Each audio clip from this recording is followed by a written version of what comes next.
Muhammadiyah Purwokerto, Prodi S1 Kebidanan. Hari ini akan memberikan video pemberian konseling pengambilan keputusan ber-KB dengan menggunakan alat bantu pengambilan keputusan ber-KB. Semoga video ini bermanfaat. Terima kasih. Assalamualaikum. Waalaikumsalam. Silakan duduk. Ada apa, Bu? Ada yang bisa saya bantu? Saya mau KB untuk pertama kali, tapi saya masih bingung. Oh, baiklah. Pertama-tama perkenalkan Ibu, nama saya Tri Lestari. Saya bidan yang bekerja pada siang hari ini. Berarti hari ini untuk pertama kalinya mau KB ya, Bu ya? Masih bingung nih. Oke. Tapi saya perlu beberapa data dulu dari Ibu, Dek. Namanya Ibu siapa? Silvi. Umurnya berapa Ibu? 22 tahun. Namanya siapa? Ya. Rumahnya di mana Ibu Silvi? RT?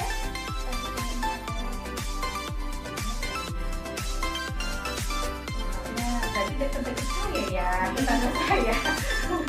Ini untuk pertama kalinya Ibu berarti jumlah anaknya. Oh, baru lahir kemarin ya, berarti ya. Oh, berarti masa depan ini belum selesai ya. Berarti memang ini dari anak pertama, terus dilanjut ke ini 20 tahun ya. Ini bingung bikin KB ya. Saya mau nanya dulu, Ibu ada sering makan nggak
kencing manis juga.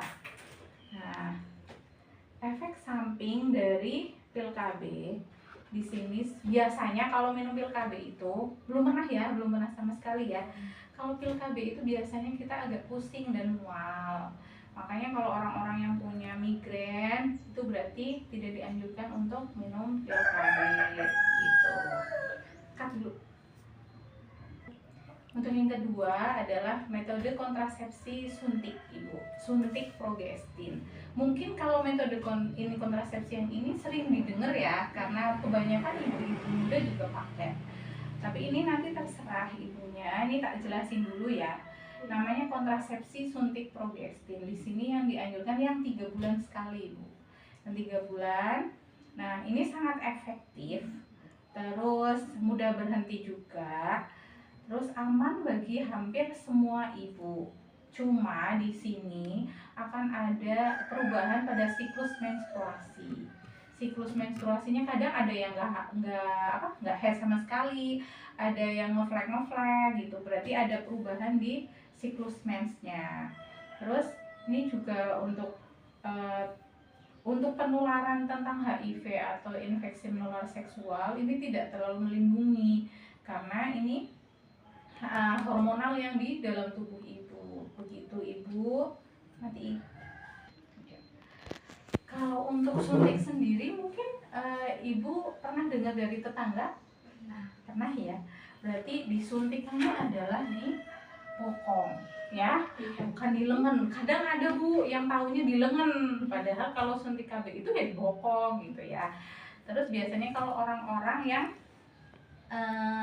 takut suntik biasanya lebih memilih ke arah pil, tapi biasanya akan balik lagi setelah minum pil ada efek mual dan pusing.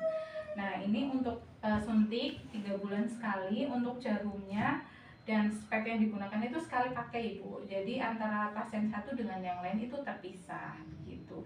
Jadi lebih aman karena tidak akan menularkan ke pasien yang lain kalau punya ada masalah kesehatan gitu ya. Terus biasanya akan dijadwalkan ulang, dengan berarti ibu akan diberikan jadwal ulang oleh bidan kapan suntik keduanya, namanya suntik ulang. Berarti 3 bulan sekali itu disuntik bu. Gitu. Kalau metode kontrasepsi progestin di sini tidak akan mempengaruhi air susu ibu karena ibu juga sedang menyusui ya. Tadi untuk pil dan suntik bu, yang pilihan ketiga adalah masih ke KB hormonal. Kita ada yang namanya implan. Kalau di istilah di kita namanya susuk bu, seringnya orang-orang bilangnya susuk. Itu biasanya tahu nggak ibu, maksudnya ini apa, susuk itu dipasangnya di mana? Enggak. Oh ya saya jelasin lagi ya. Untuk implan atau susuk yang umumnya digunakan adalah yang jangka waktu pemasangan itu 3 tahun. Berarti efektif selama 3 tahun, melindungi biar tidak hamil, untuk mencegah kehamilan. Nah, implan ini bentuknya itu kayak sedotan kecil ibu, pendek ya, kurang lebih sekitar 3 cm, kecil sekali. Nanti dipasangkan di lengan sebelah kiri, bagian dalam. Nah, pemasangan dari implan itu sendiri tidak akan sakit karena menggunakan bius. Kita menggunakan anestesi kalau bahasa kedokterannya. Kalau bahasa awamnya lebih gampangnya adalah bius. Nah, itu dibius dulu, kalau udah nggak kerasa baru dipasangkan. Nah, yang masuk itu namanya trokar. Nah, nanti dimasukkanlah obat yang bentuknya kayak sedotan tadi, dimasukkan ke dalam di bawah kulit. Nah, itu efektif sama dengan suntik, tapi ini berarti jangka pemakaiannya adalah 3 tahun. Nah, berarti kelebihan dari implan ini, kita udah nggak mikir selama 3 tahun itu tentang harus jadwal suntik, terus tentang pil kan setiap hari harus diminum, diingat-ingat, nggak boleh lupa.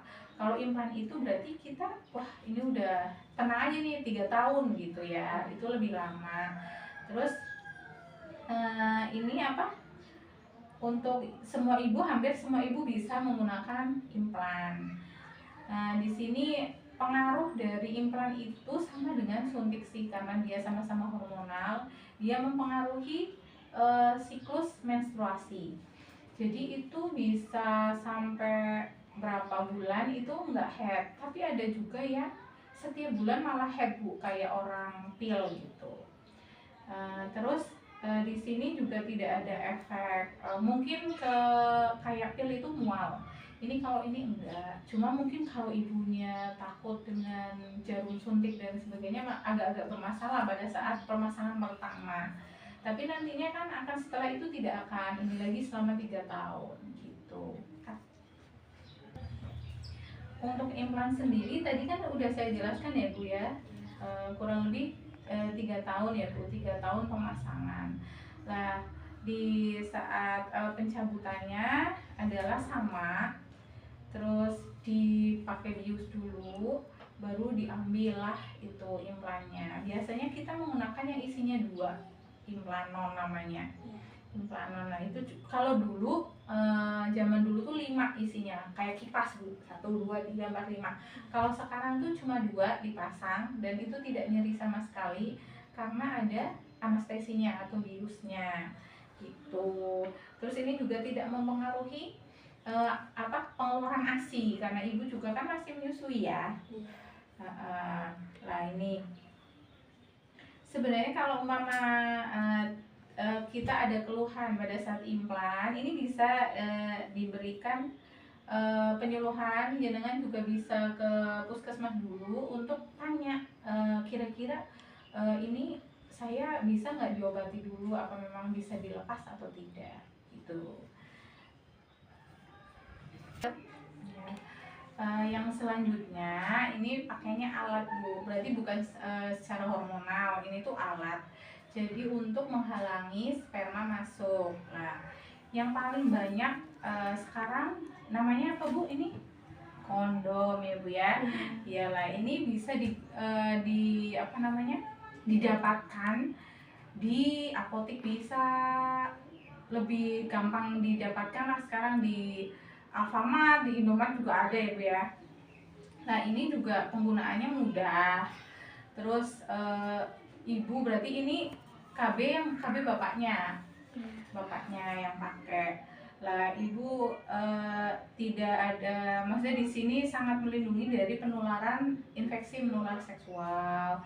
Terus sangat aman ya Bu ya. Yang penting ini keputusan berdua dengan pasangan. Jadi kalau ada ketidaknyamanan dan sebagainya berarti sudah di awal gitu ya Bu ya. Nah terus di sini selain hanya umpamanya kondom doang enggak, umpamanya ibu suntik tapi umpamanya tidak yakin gitu ya, berarti bapaknya bisa pakai dengan kondom ini juga. Terus yang kedua metode amenorelaktasi namanya Bu. Ini metode amenorelaktasi ya, dengan cara intinya selama ibu menyusui ya, menyusuinya tapi terus Bu, berarti 1 jam sekali ibu menyusui. Nah ini yang bisa dijadikan sebagai metode kontrasepsi juga, namanya metode amenorelaktasi. Berarti tidak haid selama ibu menyusui bayinya terus menerus. Itu juga bisa dijadikan KB. Lah ini efektif selama 6 bulan sejak persalinan. Berarti kalau 6 bulan ini jenengan berarti menyusuinya eksklusif, hanya menyusui, tidak diberikan makanan atau cairan yang lain, ini bisa dinamakan dengan metode amenorelaktasi. Tapi kira-kira untuk dari semua yang saya jelaskan, ibu lebih gampang untuk menggunakan kontrasepsi apa kira-kira? Lebih ke arah apa tadi? Suntik. Oh, untuk suntik KB ya Bu ya. Kenapa Bu? Apakah lebih mudah atau memang karena pengennya nggak tiap hari gitu? Lebih mudah. Oke, baiklah. Berarti udah tidak bingung ya Bu ya tentang metode kontrasepsi apa yang akan digunakan. Berarti Ibu sudah mantap. Ini pakainya KB apa? Suntik. Oke, baik. Setelah ini kita lakukan pemeriksaan dulu, penimbangan berat badan, tensi dan sebagainya. Nanti baru saya berikan kontrasepsi ya Bu ya. Terima kasih. Selamat siang. Wes.